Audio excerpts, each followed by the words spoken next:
Hello, welcome to this FUT Weekly podcast. I'm your host, Ben, and I'm joined by FUT legend AirJapes. We're going to be continuing our conversation with lead gameplay producer on 𝗂𝗡𝗀24, Sam Kovalev. As I stated in part one, which I'd recommend people go and listen to before this, as I stated on that podcast, he is a gameplay producer, so focused on that, not things like Ultimate Team. So we'll be talking about things like gameplay meta and frustrations a little bit later. And we're going to start with 𝗂𝗡𝗀24, though, specifically. There are lots of new mechanics, features, things for people to try. It will be quite overwhelming for the listeners when they pick up the game. So what would you recommend people try first, try and incorporate into the game early? Oh, wow. I don't know. That's tough because I feel like my main advice would be to don't rush it. Don't try to use all of them at once because they might be very enticing, interesting to try out.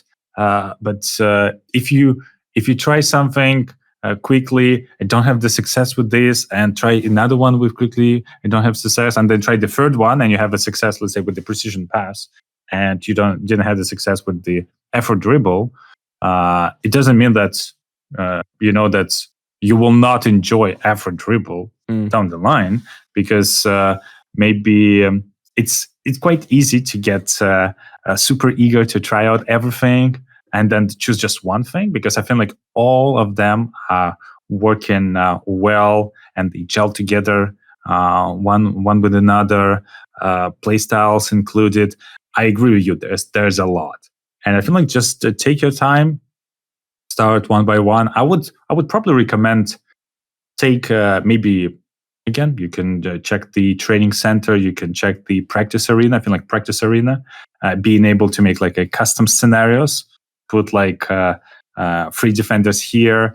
Let's say attacking players up here can create a very friendly environment to practice certain things, like including the precision pass, controlled sprint, effort dribble, like all of that elements. And there's maybe have a quick glance at them, but then spend your time in learning how exactly they work, what's the best ways and situations to use them, and just slowly try to incorporate them in your like global arsenal of tools to try it out.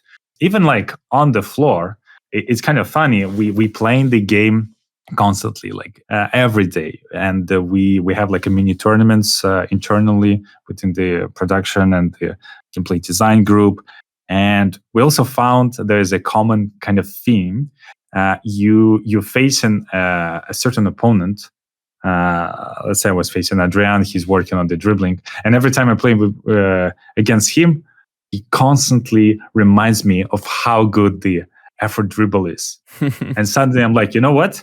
Actually, yeah, I keep forgetting about this. Oh, I can do this. And then suddenly for the next couple of games, I'm started to use the effort dribble more because it still kind of builds up this kind of the muscle memory and like tendency to go for certain things. When I'm playing against Danilo and his baby with the precision pass, like he's a master of precision pass. Every time I'm seeing some of them, I'm like, wow, I didn't even knew like that is possible within the game. And because now you're like in full control and like some of those things feel like alive, like the Kevin De Bruyne finding the passes. Because when you see Kevin De Bruyne doing one of those passes, you're like, no, that's impossible. How the ball goes like this, but the ball actually goes like this, and he has like incredible vision. Each time you play, depending on the players, you might be inspired to try certain things out and trying to say like, you know what, I'm seeing like people having success in this situation, and maybe. It really comes also with the play styles. You'll see like, oh, everyone has a success with this particular player and they have like intercept. So you know what? Oh, I feel like intercept is like really good. I need to try to use it. Again, it might be extremely useful for you in the way you're playing, but it might also be something else might be important. So my advice would be like, take it slow, try one thing or another, there's no need to rush and say like, okay, so I played the game for 2 days. My final verdict is like precision pass is great, gonna use it. Precision lob is great, gonna use it. Control sprint, I don't know, I tried it, it didn't work for me. I don't know about this. So I feel like all of them has a tremendous potential, and we see actually great results coming on from the close beta, from the players, especially who played a little bit more. And there is like differences between like day 1 and like day 20 on the close beta in the way how people perceive the game. And after they have enough time to try everything, that give a chance to all of the features. Don't rush it, and I'm pretty sure that everyone will find not just one, not just two, but multiple features, play styles that will be particularly happy and excited about in 𝗵𝘱24. Yeah, and we'll certainly be discussing what mechanics to try early on this podcast. So, subscribe. And it's always something we enjoy chatting about in the early game. But 𝗫𝘱s, anything you want to ask that leads on from that? Yeah, I think about, I guess, the vast amounts of data that you guys must have. And then on the other end, we're just observing and, kind of listening to the community. And I feel like, for last year's game, 𝗟𝘂𝗰𝗀𝘀 and 𝗫𝘂𝘃 especially really shaped the meta for last year's game. So will 𝗟𝘂𝘂𝗀𝘀 2.0 make things feel, I don't know, I suppose a little bit more balanced in a sense? I think yes. Even like there were several changes throughout the last cycle, helping with the tuning the explosive, lengthy, and the inconjunction in between them. What 𝗟𝘂𝘂𝗀𝘀 2.0 brings us is something that we were unable to do in the past. It creates kind of the more granularity, more steps in between these, so to speak, like acceleration archetypes. So we have the technical freedom and like ability to create like a longer grid and the steps in between. And I think this will make this not only more balanced, but more authentic and more representative of the football as it is. Because yes, we were inspired by the players like Luka Modric, very nimble, quick on the first steps, versus strong, tall defenders like Van Dijk, Varane, who can, while chasing back, they have a very powerful long strides and can really accelerate later in the overall, let's say, speed progression. But at the same time, it was just 3 of them. And because there's so kind of many players, but then there's such a big range of the speeds, they haven't just 3 created this more of the noticeable difference at once, yes, but it also create maybe a little bit gimmicky, unnecessary, a mini game, even if, let's be honest, there was a lot of false understanding how the system works. There was lots of videos showing certain things, but that's not the way it works. How they start making the videos and compare between the players.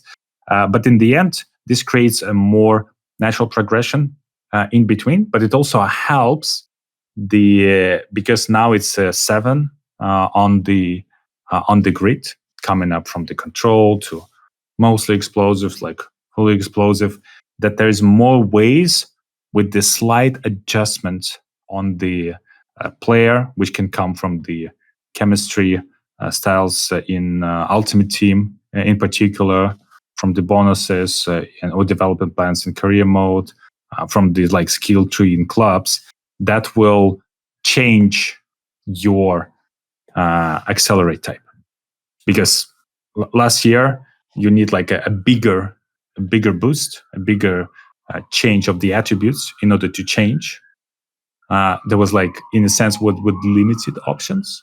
Now, because there's more dots, generally it means like there's a smaller difference in between those when it comes to the math. You can go to our deep dive pitch notes, how exactly it's calculated, but there will be more ways to adjust a little bit and go +1 towards like more explosive, or +1 going towards like lengthy in the lengthy direction. So it also adds more player agency in the sense of like making choices and adjusting.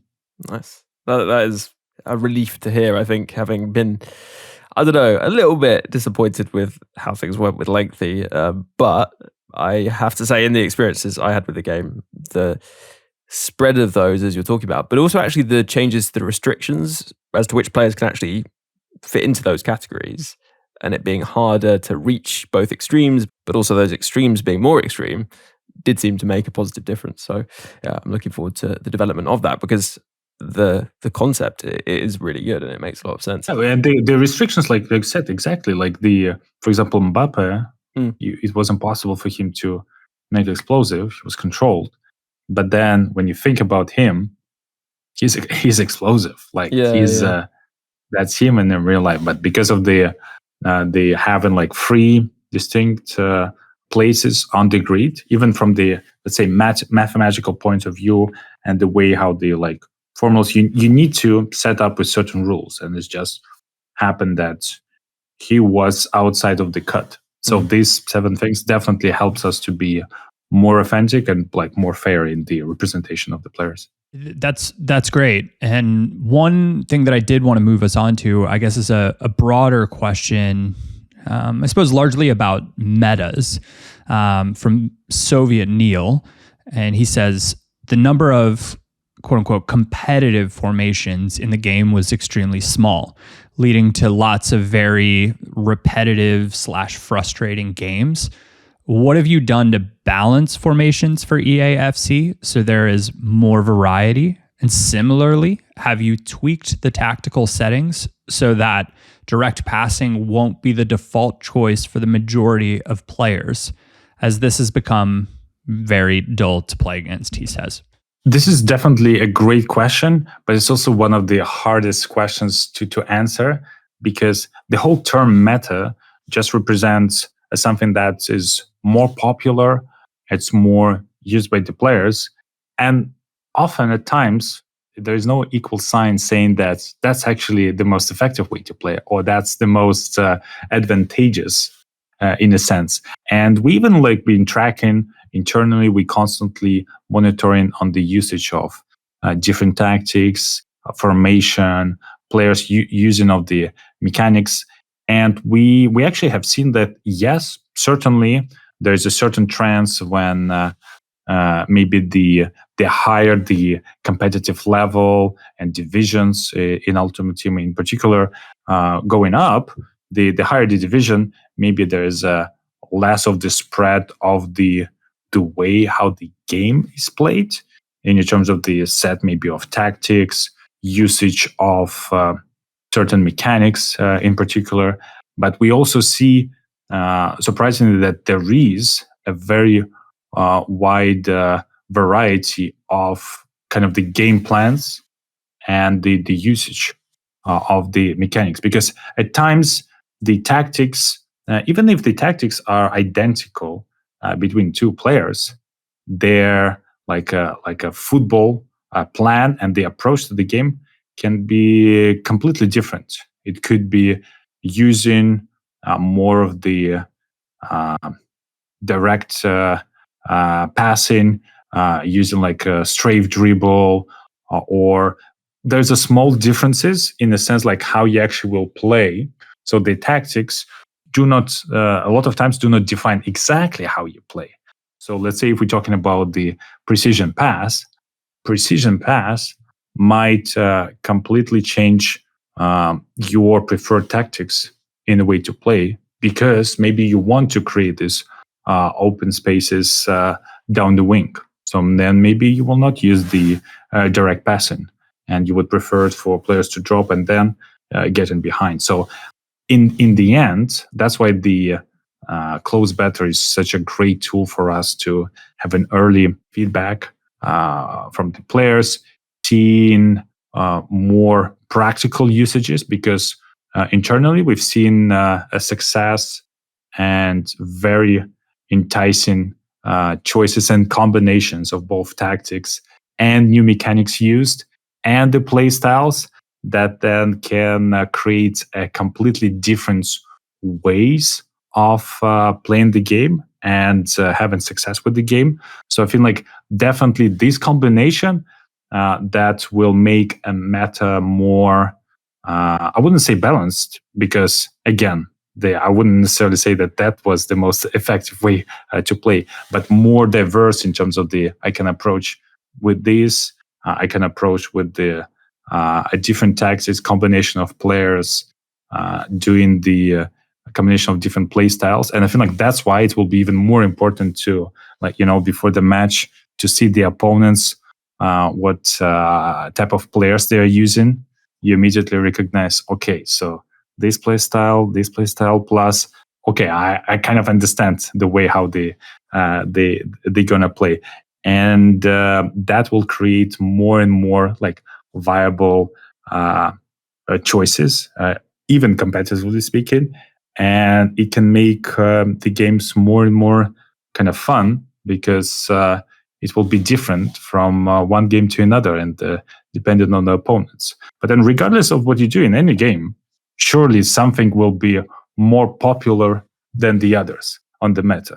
If you change from one thing to another, like, it's just something else will stood up. So it's just a natural evolution of the game being competitive, especially at the higher division.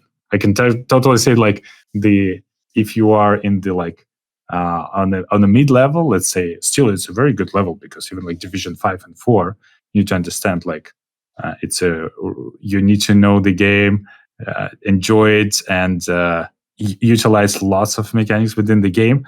On the level 5, even we can see it from the telemetry point of view and the data analysis. There's a super versatile combination of play styles, tactics, usage of mechanics. It becomes more narrow the higher the division, but even there, people have success with different approaches. So with the playstyles, I'm definitely seeing this being more creative in a sense than ever before. Yeah, I do agree with what you're saying, that it's going to be, I think, more diverse the way people play in 24 compared to last year.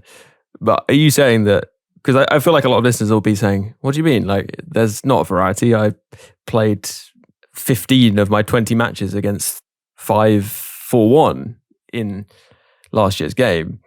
Are you saying that that isn't the case, or are you just saying that actually people could have been more effective with other tactics? They just tend to sort of follow the crowd? Because it felt like with the 5-4-1, there were actually specific things which made that so strong, which didn't necessarily get patched, which was that you could basically defend with 10 players in a way that wasn't possible with any other formation. So I guess what listeners are probably asking is, can we hold you to the fact that if there are certain tactics which really do have specific things which make them way stronger than others, that you're going to be in there patching it, I guess?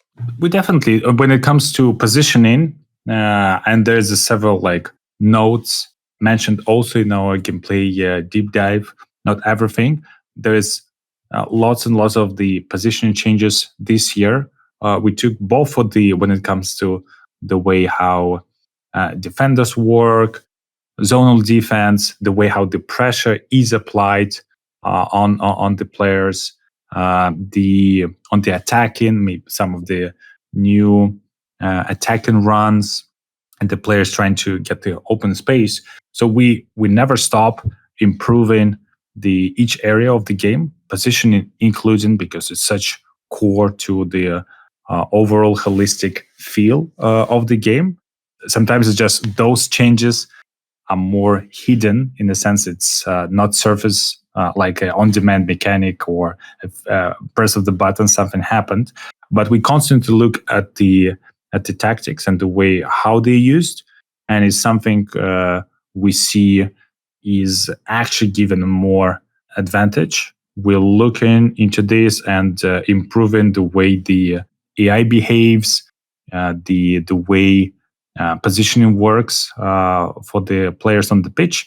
And there's lots of like small changes. If you're gonna play, even like in the past with the certain formation that maybe we use more often, the formation might be used, but then, as I was saying, the way how the players work might still be completely different.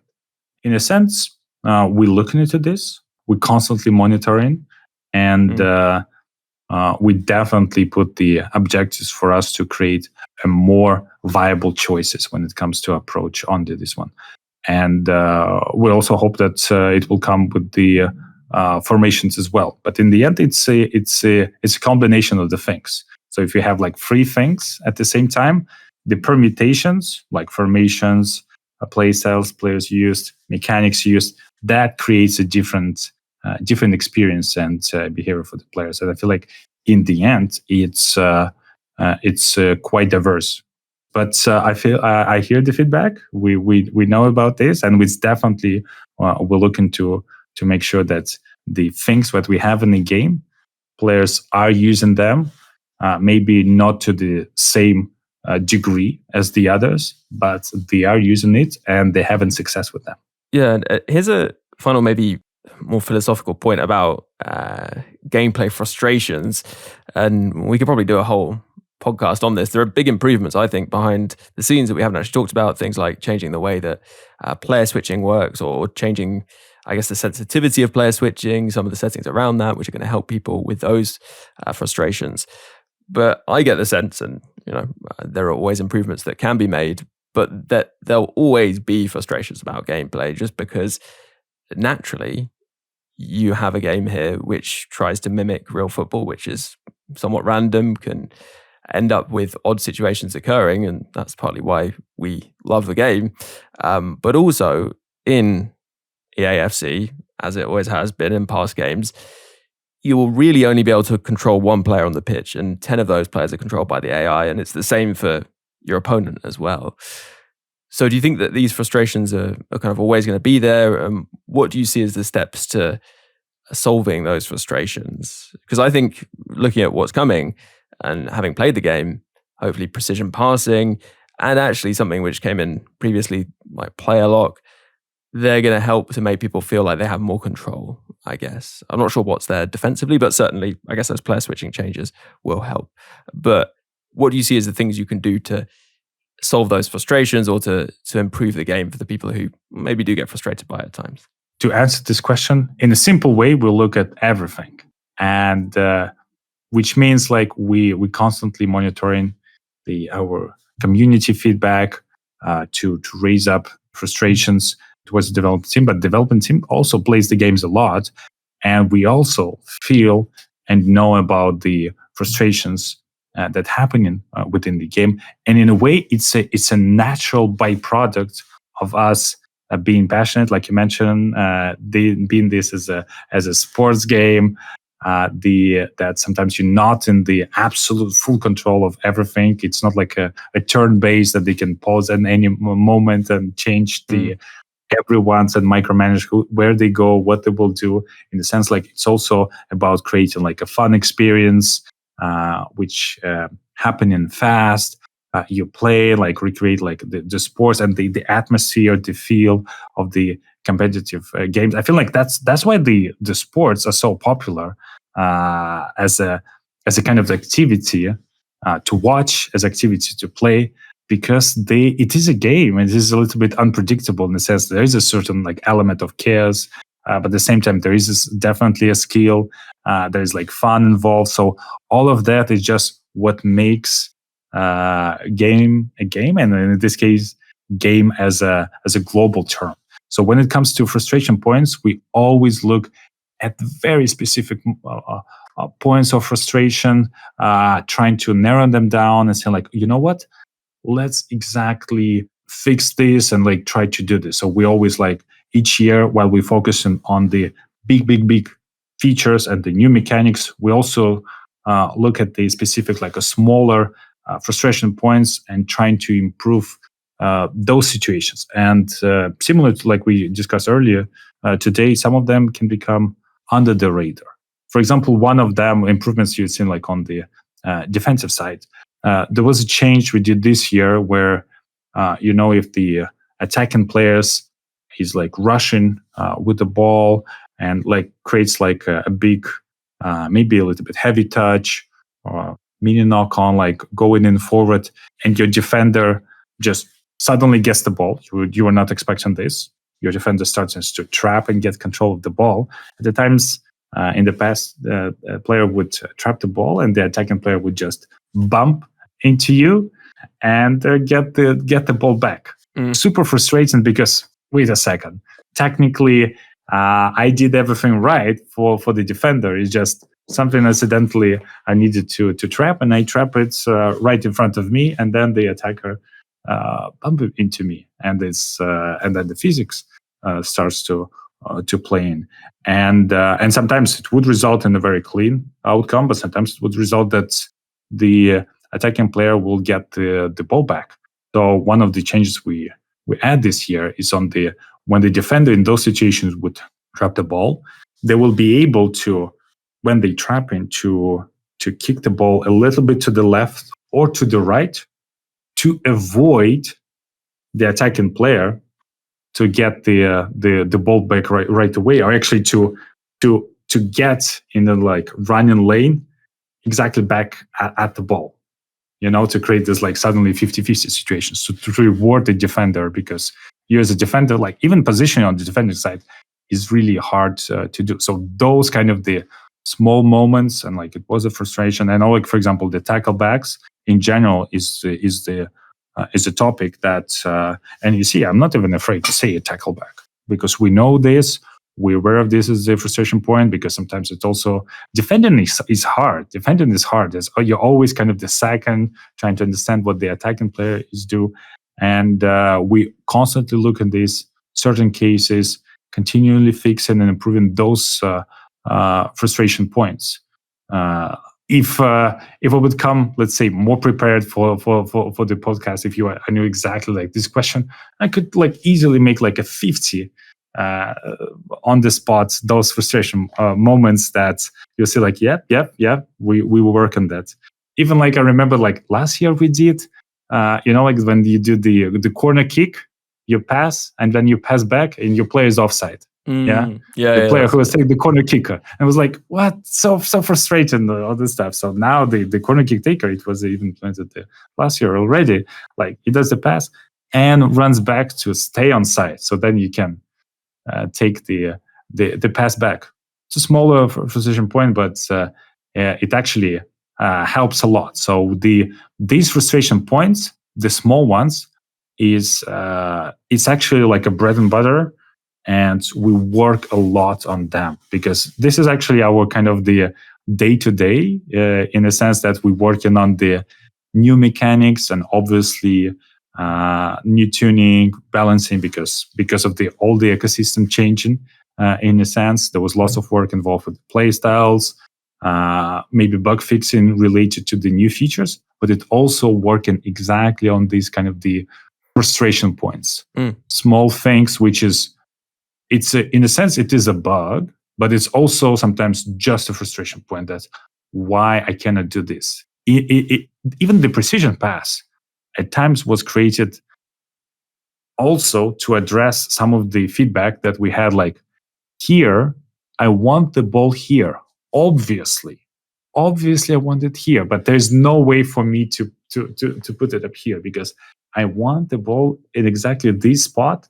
So it's kind of leading, but it's leading a little bit more, because I'm thinking about not just where my player is, but also where the defender is. So I want the ball exactly here.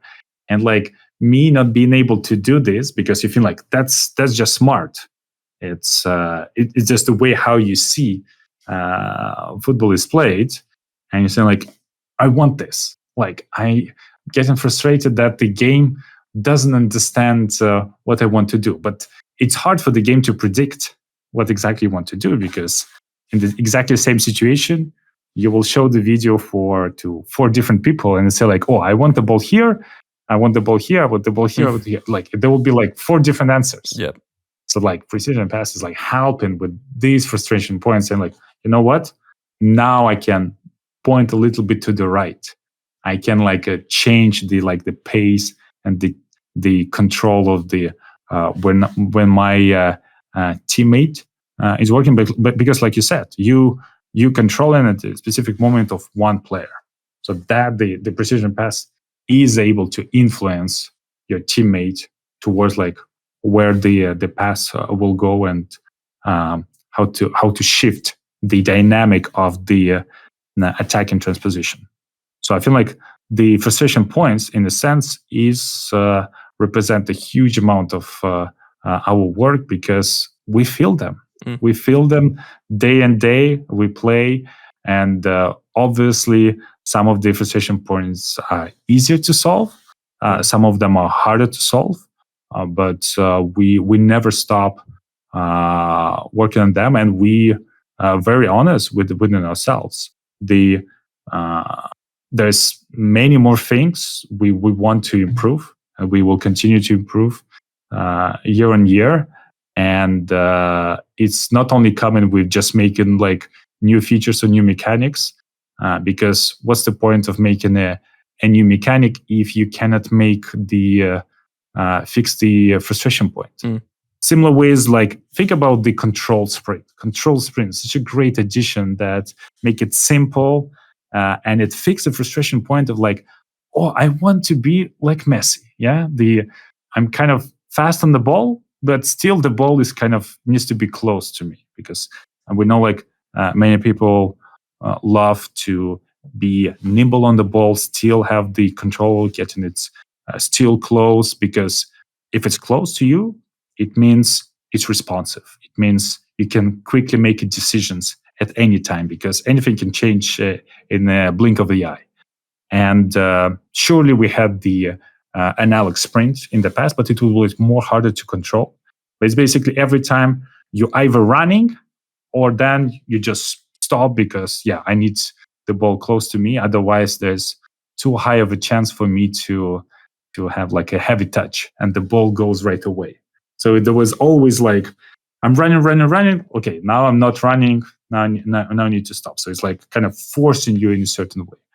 And it was creating the both combination of a frustration point and an opportunity. We actually have a design space to create like in between speed, but also keep the ball close, because there's lots of frustration points. It was like, I am fast, but why when I'm semi-fast, why the ball is always like so far away from my player? Like I still want to feel in control, nimble, agile, fast with the ball, because sometimes fast with the ball doesn't mean like a speed. It's more about how quickly are the cadence of the touches. So all of them are coming up from the frustration points and the like design opportunities. Yeah. So that's really good to hear. And it sounds like you've committed to a podcast where we go through 50 frustrations. So I'm looking forward to that one. Talking of, we've probably taken up enough of your time, and we greatly appreciate it. It's been really interesting to hear all your thoughts on what's coming to EAFC, and I guess more general questions about the game. Sam Kovalev, lead gameplay producer, thank you very much for taking the time to speak to us. Thank you for having me. You just can call me Sam K. Everyone calls me Sam K because we have, to be honest, we have too many Sams on our team. Not on our team, but in FC in general. Yeah. But great to be part of this. We definitely could make like micro fixes. We did, because none of them are like big marketable things. But when you're playing, like you're like, oh, you know what? That's actually super helpful. That's now. This is happening, because it was happened to me a lot of times. Yeah, that's for sure. Yeah, you're right about that. I think these little things do go under the radar. I like the corner one. Is a good point actually that you made. Thank you very much, Sam. And I guess we will look forward to hearing the listeners' thoughts when they get their hands on the game. Very much looking forward to that. And finally, of course, thank you very much to 𝗫𝗍𝗻 as well for joining us on this podcast, asking some interesting questions. Always good to have you on these podcasts. Pleasure, Ben. Very much enjoyed it. More to come. Yeah, very well put, because there is more to come from the 𝘖 Weekly podcast. You can catch the pod via the various different podcast platforms like Apple Podcasts, Spotify, really wherever you get your podcast from. And also on YouTube. If you are catching this on YouTube, then leave a like, drop a comment. It definitely does help out. And if you'd like more from the 𝘖 Weekly podcast, then you could become a supporter and get double the podcast content every single week, a whole extra episode, It's just £3 a month, and it's quick and easy to sign up.